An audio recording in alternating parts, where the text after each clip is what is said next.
안녕하세요. 저는 서울에서 거주하고 있는 40대 여자입니다. 지금 슬아에 아들 한 명 있고 둘이서 행복하게 잘 사는 중이에요. 다들 아빠는 어디로 갔는지 궁금해 하실 텐데 오늘 그 이야기를 한번 해볼까 합니다.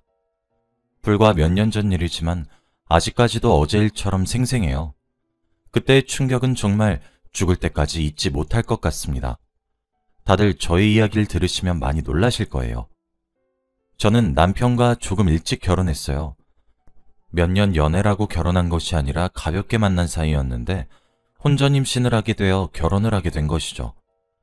아이를 지운다는 생각은 단 한 번도 한 적이 없었고 남편이 키우지 못하겠다고 하면 저 혼자서라도 키우려고 했습니다.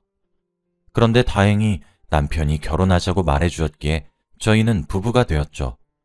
당연히 양가 부모님들의 반대가 심했어요. 그때 저희 나이가 20대 중후반이었지만 직업을 가진 지 그렇게 오래되지도 않았고 아이를 낳으면 제가 남들보다 승진에 무리가 있고 조금 뒤처지니까 다들 걱정을 해주셨죠. 그런데 저는 저의 승진을 위해 아이를 포기할 수 없었습니다. 저희 부모님은 항상 조언만 해주셨고 선택은 저의 몫에 맡기셨어요. 한 번도 잘못된 선택으로 부모님을 실망시켜드린 적이 없었기에 저도 자신이 있었습니다. 그리고 남자친구네 부모님도 반대를 하셨어요. 둘 다 어린데 돈은 어떻게 모을 거냐며 걱정을 많이 하셨죠. 그런데 남자친구네 집안이 다른 집보다 많이 보수적이세요. 그래서 나이가 30이 다 되어 가는데 부모님과 같이 삽니다. 그렇다 보니 남자친구는 빨리 집을 떠나고 싶다고 해서 결혼을 더 밀어붙였습니다. 결혼을 하면 신혼집에서 살 수 있으니 말이죠. 결국 저희 고집을 못 이기시고 양가 부모님들은 저희 마음대로 하라고 했고 저희는 정말 잘 살아보자고 약속했습니다. 남편은 저에게 정말 잘해주었고 좋은 아빠가 될 것 같았어요. 일도 열심히 하고 집안일도 잘 도와주었거든요. 그래서 임신 기간 동안 딱히 불편한 거 없이 잘 지냈습니다. 그리고 저는 아들을 낳았어요. 확실히 아들을 낳으니 가부장적인 남편네 집안에서 너무 좋아하는 거 있죠? 시댁에 아들을 데리고 갈 때마다 버선발로 뛰어나오셨습니다. 확실히 아들 덕분에 저희 부부가 더 떳떳해지기도 했어요. 저는 출산 후 얼마 지나지 않아 바로 회사로 복귀했습니다. 남편도 일을 하고 있었고 저도 직장을 다녔기에 아이는 시댁이나 친정에 맡기거나 아니면 베이비시터가 보살펴 주었죠. 저는 일을 너무 좋아하는 사람이었기에 주부로 못 지내겠더군요. 다행히도 제가 복귀를 막을 사람이 없었고 오랜만에 본 동료들도 저를 다 반겨주어서 금방 적응할 수 있었습니다. 그리고 조금 더 친해지기 위해 아들 돌잔치에 저희 부서 사람들을 초대했어요. 몇 명 되진 않았지만 아들을 보여주고 싶기도 했고 남편을 정식으로 소개해주고 싶었거든요. 그래서 돌잔치 날에 저희 부서 사람들이 왔어요. 소수 인원으로 돌잔치를 진행했지만 그래도 북적북적했죠. 사람들의 축하를 받으며 성공적으로 돌잔치를 마쳤고 회사 사람들에게 남편과 아들을 소개시켜줬어요. 남편이 워낙 처음 본 사람들과 대화를 잘 나누는 편이라서 직원들과 스스럼 없이 대화를 주고받더라고요. 특히 저희 팀장님과 정말 많은 이야기를 했습니다. 팀장님은 남자분이신데 회사에서 저와 가장 친해요. 직장 상사보다 동네 오빠 같은 느낌이 더 강해서 사적으로도 자주 만나고 밥도 먹고 그럽니다. 그래서 팀장님에게 제 남편을 꼭 소개시켜주고 싶었어요. 팀장님이 아직 장가를 안 가셔서 저희 부부와 자주 만나면 좋을 것 같았거든요. 다행히도 남편과 팀장님은 대화가 잘 통하는 것 같았고 저는 그동안 다른 직원들과 이야기를 했습니다. 그리고 돌잔치가 끝나고 집으로 돌아왔어요. 그런데 남편이 당신네 회사 팀장님 매력 있으시더라? 왜 그 나이가 되도록 장가를 못 가셨지? 라고 하더라고요. 팀장님이 매력이 있으시고 잘생긴 편이시긴 한데 나이가 조금 있으세요. 아마 결혼할 시기를 놓치셔서 장가를 못 간 것 같았죠. 그래서 저는 팀장님 외로우니까 당신이 자주 만나서 좀 놀아드려 라고 했죠. 남편도 그렇게 하겠다고 했고 벌써부터 전화번호까지 주고받았더군요. 그리고 며칠 뒤 벌써 만나기로 약속까지 잡았다고 했습니다. 둘 다 골프라는 취미가 있어서 그런지 만나서 같이 골프를 치러 가기로 했다고 하더군요. 저는 골프에 흥미가 없어서 매일 남편 혼자 보내는 게 마음이 쓰였는데 팀장님이 같이 가주시니까 오히려 고마웠습니다. 알고 보니 팀장님도 매일 골프를 치러 갈 사람이 없어서 혼자 다니셨더라고요. 다행히 저 덕분에 둘이서 골프 친구가 되었으니 조금 뿌듯했습니다. 소개를 잘 시켜준 것 같았죠. 그렇게 둘은 주기적으로 골프를 치러 다녔습니다. 한 달에 몇 번씩은 같이 골프를 치러 가니까 남편이 그만큼 가정에 소홀해지더라고요. 아들 육아는 자연스레 제가 하게 됐고 남편은 팀장님과 골프를 치러 갔습니다. 그런데 남편이 워낙 골프를 재밌어하고 팀장님과 같이 치는 걸 좋아하니까 말릴 순 없었어요. 그래서 처음엔 아무 말 하지 않았어요. 남편이 드디어 자기 인생을 찾은 것 같다. 너무 행복하다. 이런 말들을 저에게 늘어놓으니 제가 거기다 대고 찬물을 끼얹을 수 없었습니다. 너무 좋아하는 게 눈에 훤히 보였거든요. 그런데 남편이 그렇게 밖으로 나다닐수록 저는 육아가 점점 더 힘들어졌습니다. 아들이 계속 크는데 저 혼자서 감당해야 하니 너무 벅찼죠. 하지만 시간이 지날수록 남편의 귀가 시간이 점점 늦어질 뿐더러 술에 만취가 돼서 돌아오니 더 이상 참을 수 없었습니다. 원래라면 골프만 치고 와서 항상 해가 지기 전에 돌아왔어요. 그런데 한 달, 두 달이 지나니까 술을 먹으면서 새벽이 되어 들어오는 거 있죠. 여자들이랑 있는 게 아니라 남자인 팀장님과 있으니 걱정이 되거나 의심을 하진 않았습니다. 제가 알고 있는 팀장님이 워낙 좋은 사람이고 믿음직스러워서 나쁜 술집에 갈 거란 생각은 전혀 하지 않았죠. 저는 단순히 가정을 내팽겨치고 놀러 다니는 남편이 너무 미웠습니다. 그런데 제가 남편한테 주의를 안 준 게 아니에요. 가정에 충실해달라, 아들이 아빠를 찾는다, 이렇게 말을 해도 항상 적반하장이었습니다. 그리고 어디서 술을 먹고 어디서 골프를 치는지 알려달라고 하면 지금 남자들끼리 건전하게 노는데 설마 의심하는 거야? 나 이렇게 속박돼서 사는 거 싫어해? 아들은 조금 강하게 키워야 되는 거 몰라? 라고 말을 하며 뻔뻔하게 대답했죠. 제가 화를 내면서 말도 해보고 속상하다고 울면서 말한 적도 있습니다. 그런데 그럴 때마다 나중에 이야기하자며 핑계를 댔고 팀장님과 골프를 치고 술 먹고 들어오는 건 변하지 않았습니다. 남편이 말이 통하지 않으니 결국 팀장님에게 말을 해보기로 했어요. 팀장님이 워낙 저와 친하니 눈치껏 제 편을 들어주실 줄 알았습니다. 팀장님을 조심스럽게 불러 회사에서 이야기를 나누었어요. 골프 모임을 조금만 줄여달라고 했습니다. 그리고 술도 먹지 않았으면 좋겠다고 했죠. 당연히 제 편을 들어줄 줄 알았던 팀장님은 예상외의 반응을 보였습니다. 수연씨, 보기보다 앞뒤 꽉 막힌 사람이었네. 남편을 그렇게 잡으면 쓰나? 그러다가 남편 떠나가? 이 말을 한 뒤 자리를 떴습니다. 팀장님의 반응에 놀랐는데 팀장님이 제 앞을 지나면서 맡은 향수 냄새에 더 놀랐어요. 바로 저와 똑같은 향수였거든요. 정말 강하고 진한 냄새였습니다. 제가 옛날부터 팀장님과 같이 일하다 보니 팀장님이 쓰던 향수를 알아요. 매일 똑같은 향수만 쓰시는데 그때 맡은 냄새는 제가 쓰던 향수와 똑같은 냄새였습니다. 그리고 더 놀라운 건 바로 그 향수를 제게 선물해준 사람은 남편입니다. 연애를 했을 때 자기가 좋아하고 저와 잘 어울릴 것 같다며 생일 선물로 선물해준 거예요. 그래서 제가 이 향수를 뿌렸을 때 남편이 정말 좋아합니다. 저는 순간 머릿속이 새하얘졌고 아무것도 떠오르지 않았어요. 왜 팀장님이 저와 똑같은 향수를 쓰고 있는 건지 이상했죠. 팀장님은 몸에 향수를 엄청나게 뿌리셨는지 코끝이 찡할 정도로 많이 났습니다. 그렇다 보니 오히려 저와 똑같은 향수라는 것을 못 알아채는 게 힘들 정도였죠. 그래도 그때는 취향이 겹치는 줄 알았어요. 워낙 그 향수가 호불호가 많이 갈리지 않는 편이기도 하고 중성적인 향이라서 남녀 상관없이 다 잘 어울리는 향이었거든요. 그래서 우연히 취향이 겹치는 줄 알았습니다. 하지만 그땐 향수 냄새보다 팀장님의 대답이 더 충격적이었어요. 남편이랑 팀장님 둘 다 짜고 친 것처럼 제 말을 안 들어주니 답답할 노릇이었습니다. 제가 이렇게 말을 해도 남편은 여전히 골프를 치러 다녔고 가정에 소홀했어요. 저는 정말 집안일하고 밖에서 돈을 벌어오는 사람이 되었습니다. 집안에서 남편과 마주치는 일도 적었고 대화도 거의 하지 않았어요. 남편은 자기 물건이 어디 있는지 물어볼 때만 저를 찾았거든요. 아들도 이제는 아빠를 찾지 않았고 오히려 아빠를 어색해했습니다. 저희 가정을 이렇게 둬도 되나 싶을 정도로 분위기가 많이 안 좋았어요. 그리고 저는 그날도 여느 때와 다름없이 집안일을 하고 있었습니다. 아들을 재우고 혼자서 빨래를 개고 있는데 처음 보는 남편이 있더라고요.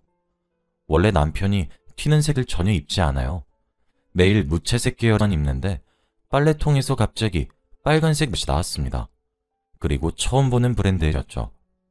원래 관심이 없어서 제가 사주는 건 아무거나 막 잘 입는 사람이에요. 그래서 당연히 자기가 먼저 사는 일은 한 번도 없었죠. 그런데 그때 처음으로 남편이 스스로 빨간색 옷을 샀습니다. 정말 많이 놀랐어요. 밴드 부분에 이름이 쓰여져 있었는데 처음 보는 브랜드 이름이라 머릿속에 기억이 남긴 하더라고요. 왜 남편이 스스로 샀는지 궁금하고 물어보고 싶었지만 남편은 집에서 만날 일이 잘 없으니 물어볼 기회가 없었습니다. 빨래를 개면서 머릿속으로 정말 많은 생각이 스쳐 지나간 것 같아요. 혹시라도 이 사람이 다른 여자가 생긴 건 아닐까 하면서 말이죠. 솔직히 모든 퍼즐 조각들이 다 들어맞았지만 애써 부정했습니다. 그리고 며칠간 혼자 싱숭생숭한 마음으로 하루하루 보내고 있었어요. 웃음도 잘 안 나오고 일에 집중도 잘 안 되었죠. 남 때문에 말입니다. 그러다 제가 회사 탕비실에서 사고를 치고 말았어요. 제가 남편 때문에 아무것도 집중을 못하고 사는 게 사는 것 같지 않았습니다. 정말 이 사람에게 다른 여자가 생긴 거면 어쩌지 하는 생각과 제 아들 생각 때문에 복잡했죠. 그러다가 탕비실에서 커피를 타는데 그만 유리컵을 땅바닥에 떨어뜨리고 말았습니다. 조용하던 회사에서 갑자기 쨍그랑 소리가 나니까 직원들이 놀라서 탕비실로 달려왔죠. 그 중에 팀장님도 있었고요. 저는 컵을 깨고 나서 정신이 차려졌고 너무 놀란 마음에 맨손으로 유리 조각을 줍다가 손가락이 그만 베이고 말았습니다. 팀장님이 수연씨, 손으로 그러면 어떡해? 라고 하시며 저를 뒤로 물러서게 하고 빗자루로 다 하나하나 주워주셨어요. 저는 손가락에서 피가 뚝뚝 떨어지고 있는데 그때 제 시선은 딱 한 군데로만 향했습니다. 바로 제 앞에서 팀장님이 유리 조각을 치우신다고 허리를 굽히셨는데 바지 안쪽으로 남편과 똑같은 브랜드를 입고 있었거든요. 거기다가 색깔까지 똑같았습니다. 다른 여직원들이 제 손가락을 걱정했지만 저는 아무것도 들리지 않았고 팀장님의 빨간밖에 보이지 않았어요. 특이한 브랜드라 정확히 어떤 건지 다 기억이 나요. 그런데 팀장님과 똑같았습니다. 순간 머릿속이 새하얘지긴 했지만 도저히 받아들여지지 않았어요. 향수 냄새에 이어까지 똑같지만 머릿속으로 납득이 되지 않았습니다. 다들 그때 집으로 조테라라고 등을 떠밀어서 팀장님께 제대로 물어보지도 못하고 집으로 돌아갔지만 그래도 절대 둘이 그런 관계가 아닐 거라고 생각했어요. 그리고 저는 집으로 돌아와서 씻고 바로 자고 일어났더니 새벽이더라고요. 남편은 언제 들어왔는지 제 옆에서 자고 있었고 저는 일어나서 시간을 확인해 보니 새벽 3시였습니다. 아들이 없는 거 보니 친정에 맡긴 것 같았죠. 거실에서 물을 먹고 방으로 들어왔는데 남편의 외투가 널브러져 있더라고요. 제가 한숨을 쉬며 정리를 하다가 주머니에서 무언가 만져졌습니다. 처음엔 카드인가 싶었는데 꺼내보니 숙박업소 방키더라고요. 그때 정말 이 사람이 대놓고 만나기로 했나 보구나 싶었습니다. 저는 그 숙박업소 이름을 기억해두고 남편이 과연 누구를 만나는지 제대로 알아보려고 했어요. 계속 심증만 있고 정확한 물증이 없으니 확실하게 알고 싶었죠. 저는 다음날 주말이었기에 남편이 나가고 얼마 지나지 않아 뒤를 따라 나갔어요. 그리고 먼저 그 숙박업소 앞으로 가서 남편이 들어갈 때까지 기다렸습니다. 얼마 지나지 않아 남편 차가 그곳으로 들어갔고 저는 숨이 잘 쉬어지지 않았어요. 제가 예상했던 불륜을 정말 저지르고 있었다고 거의 확실한 증거니까요. 그리고 그때 방호수를 기억해두고 그곳으로 들어가려고 했습니다. 하지만 도저히 혼자서는 못 들어가겠더라고요. 남편이 다른 사람과 있는 그 장면을 제 두 눈으로 보면 기절할 수도 있을 것 같았습니다. 그래서 오랜 고민 끝에 경찰과 함께 들어가기로 했어요. 경찰 두 분에게 양해를 구한 뒤 사정을 설명하고 들어가기로 했죠. 그 방으로 가는 내내 정말 불륜이면 이혼을 해야 하나 말아야 하나 정말 많이 생각했어요. 식은땀이 줄줄 흘렀고 심장이 미친 듯이 뛰었습니다. 문 앞에 도착하고 몇 분이 지나지 않아 방으로 들이닥쳤어요. 방문을 열고 그곳에 들어갔는데 저는 방 안의 모습을 보고 기겁을 했습니다. 그곳에 남편과 있던 사람은 바로 팀장님이었거든요. 저는 그 두 사람의 모습을 보고 말이 나오지 않았습니다. 두 사람이 그곳에 있던 모습은 말로 설명할 수 없는 광경이었거든요. 경찰들도 저만큼 많이 놀랐습니다.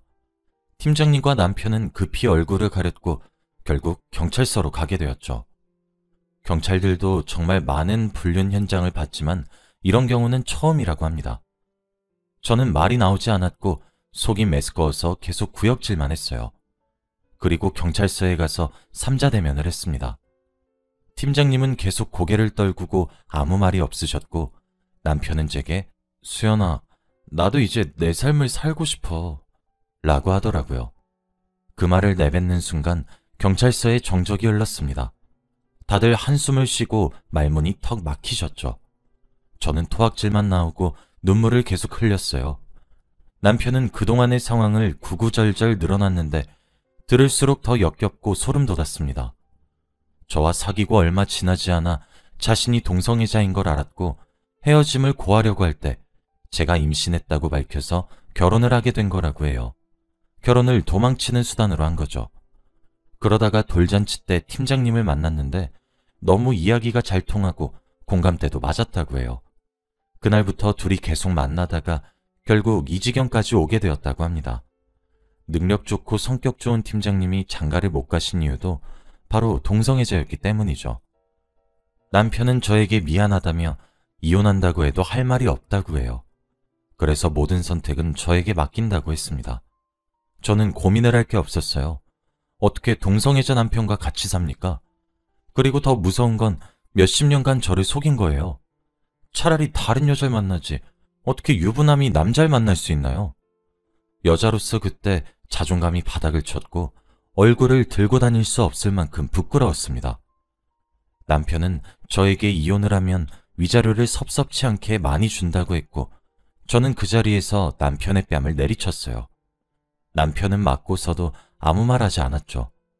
저는 순응하는 그 모습도 정말 꼴보기 싫었습니다.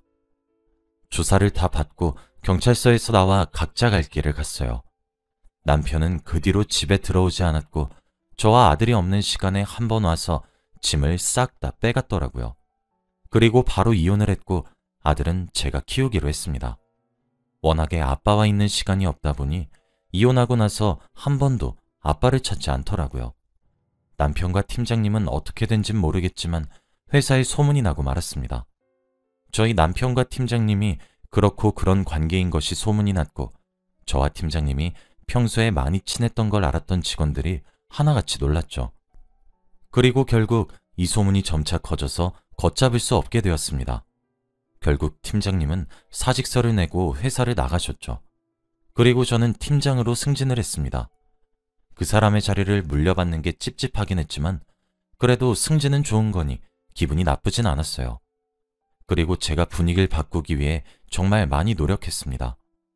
지금은 오랜 시간이 지나서 다 같이 터놓고 이야기할 수 있지만 그때 그 이야기가 거의 금기어가 될 정도로 직원들이 제 눈치를 많이 보던 때가 있었어요. 저도 그땐 많이 예민했고 힘들었습니다. 그래도 지금은 나아졌고 앞으로 인생에 더욱 충실하게 살려고 해요. 전 남편은 양육비는 꼬박꼬박 입금하는데 어디서 뭐 하는지 전혀 모릅니다.